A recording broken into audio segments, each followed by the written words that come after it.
Hello guys to my new video. तो आप सभी का स्वागत है।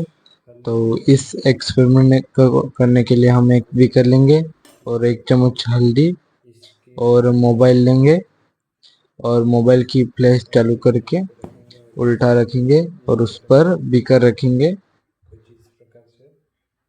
और इसमें हम हल्दी डालेंगे। तो क्या होगा वो देखेंगे।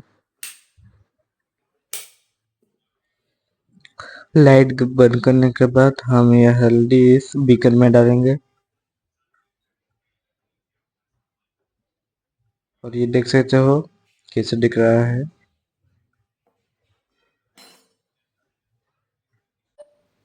तो फिर से एक बार ट्राई करते हैं।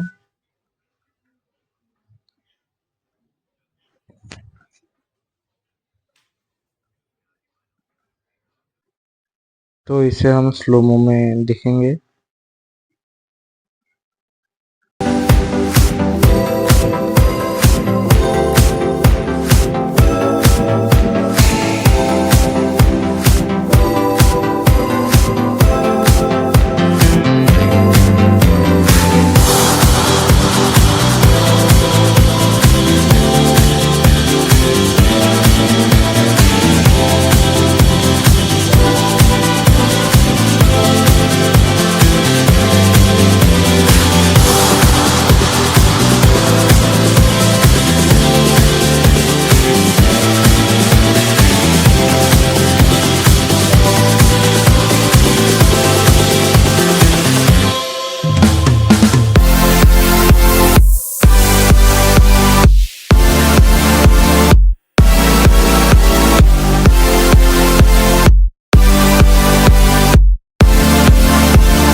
वीडियो पसंद आई तो लाइक करना, शेयर करना एंड सब्सक्राइब करना। मिलते हैं इसके नेक्स्ट वीडियो में, तब तक के लिए बाय।